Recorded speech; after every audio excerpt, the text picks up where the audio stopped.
So many of you have used different operating systems over the years, and have you noticed that they come with a game? So Microsoft started off with Minesweeper, and then they had Solitaire, and then they had Space Cadet Pinball. Mac had some kind of hockey game and chess, and then there was something else. And I mean, and Linux has had, I don't know, they did a clone, didn't they, of known clone of Minesweeper or something. Anyway, it's always fascinating. I mean, I think the Windows game was originally, Minesweeper was originally put in there to teach people how to, actually was put in there to teach people about clicking. Some kind of educational or sort of educational thing. But anyway, yeah, you always had, when you had a operating system, you had like a game. And you had a clean game. Now, Linux doesn't really have that. I mean, I know they've got a few different things. But it made me think. It made me start thinking. Because I'm a huge fan of gaming. And especially, I mean, I grew up through the entire gaming period. So, I mean, my first games were, you know, Atari, on the Atari, the Commodore, even further back than that. We'll do that in another video. And then in the arcade, you had like Tron, you had, I don't know, Missile Command, all these games that I grew up with. And then we went into consoles. I mean, you don't see arcades anymore so much, do you? I think you do in Japan. You don't see so many in UK. Over the ones over here are just full of slot machines. And so it made me think. Because, I mean, we've got a bit of AI now that can help you do coding.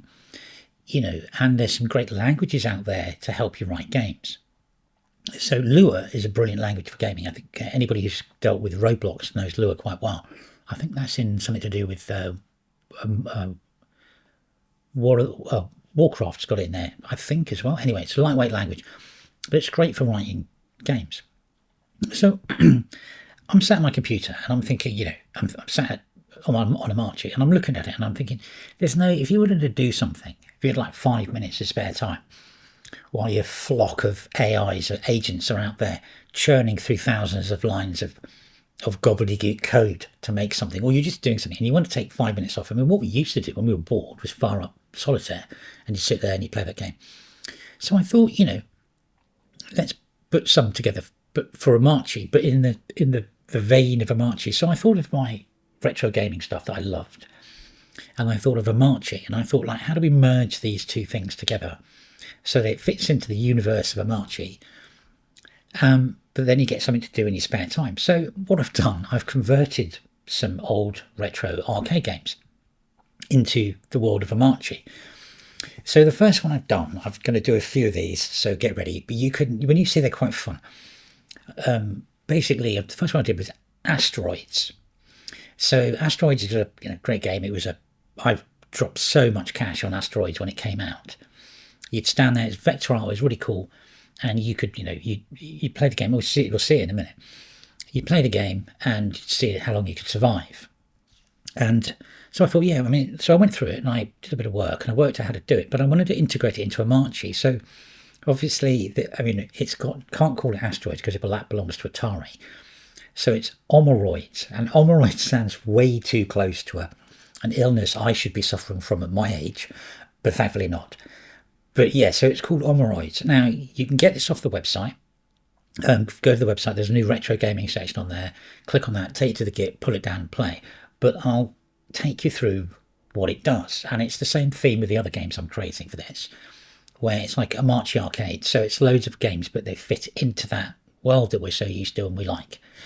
Anyway, with that massive preamble out of the way, let's dive in.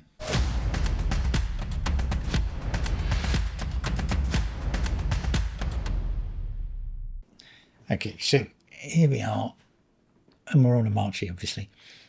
Now, you can see I've got a beautiful theme. This one comes with Omarchy's default now. I can't pronounce the guy's handle name. It's Ojobobo or something like that. I'll put a link to his Git in the description. He makes some great themes. Anyway, so we're in the theme, and how to get the game.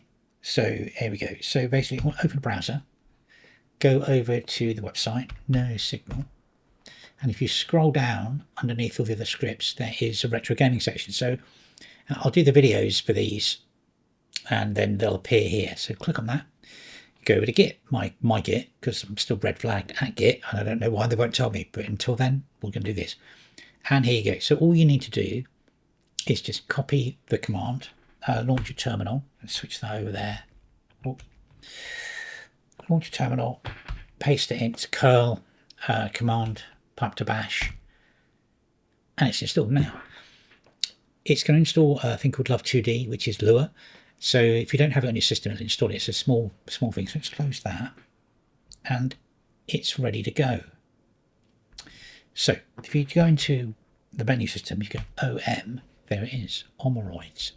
Now you can launch it full screen. He says, there we are. And let's just press enter, and there's our game. It's got sound effects, but not, I mean, I have to be really careful with this. Nothing in here to do with Atari, obviously. Oh, jeez. That's not good. So you can do that. It's got, hang on, let's just get killed that spaceship. Let's get the spaceship. So let me just get myself killed a few times. You've got the standard, there it is. You've got your high score chart. There we go. So score 7, enter. Put my name in. Yeah, like old school, 3 letters. And there we go. You're in the high school, in your high score thing. Now, as you keep it on here, it will remember the high scores, so you can go as long as you want. However, the fun part is this. As you can see, it's matching the theme. It's using the colours. The fun part is this. So if I now launch a terminal, it shrinks down. Put one over here as well. And it'll actually scale down. So let's launch a browser in there. So now I've got like a tiny version of the game that I can play. Whilst I'm over here, I'm launching my flock of AI things to do, make whatever, or OpenClaw, to go and research content about making content for content about making content about OpenClaw.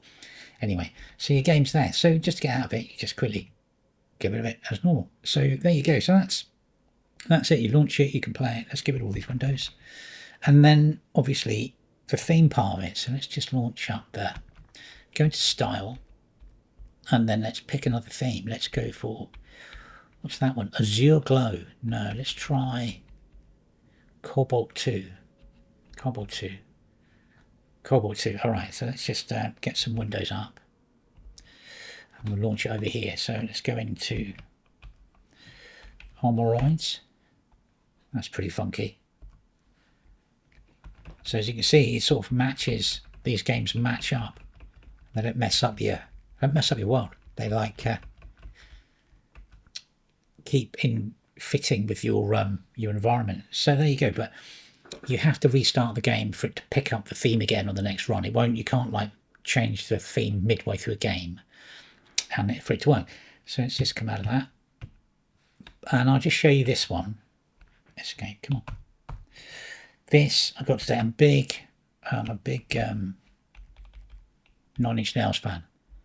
That's installed. Sorry. So styles and the old Joe Bobo guy. I can't pronounce his name. I'm really sorry about that. He's made this. Ghosts. 9 Inch Nails one. Phenomenal. Okay. And we've got some beautiful backgrounds. This is off of. I've got this. Yeah, that's great. That's just phenomenal. Now with things like this though, I mean, it's not his fault at all, but it's, you have to, some of the themes play better with this. Let's just get that up there. So we've got like light brown asteroids into the star. So these are a bit fainter to see, but you can still play it. Totally playable. There you go. Okay, and then back over to me. Oh, he says. There we go. So there you are. Now, sadly, there'll be a whole slew of these. I'm going to do. I've done a few, made a few already, but I don't want to just dump them all out in one go. So you can choose which ones you want. I mean, obviously, try and do them on vector. So things like 3D Battle Zone. Remember the one with the tanks, the 3D tanks? There was that trench run, the trench run thing from Star Wars. Should have a go at that. I've done Missile Command. I didn't want to post that because that's like a bit of a hot topic, Missile Command, isn't it? But so I just sort of left that one for the moment. I will post it though. And what else have I done? Oh, Lunar Lander. But I'll have a go through. I mean, I'll see how far I can get with them. They'll all be sort of vectorized games. So if you could name any that you really like, there was a really cool one, and like it was at the top of a tunnel, and you had to move around it. I'm going to find out what that was. That was so cool. But yeah, so, and they'll also I want them to all match in with what we're doing on. But it's great to have, like, you know, you're mucking around, you're working, whatever. Instead of launching solitaire, or pinball was good though. The pinball one was good. So you can launch this up. It's there. It's not really intrusive, and it looks like your theme. So yeah, there you go. Anyway, it's just a bit of fun, and it was like a side quest for me that, as usual, that turned into like the quest. So there'll be a few more of these coming out quite soon, actually, because I got a bit carried away because when I realised how quickly I could make them using Lua, open code, and thingy, and all of a sudden I've like, oh, I've got all my old games that I started back on. Anyway, as usual, thanks for watching.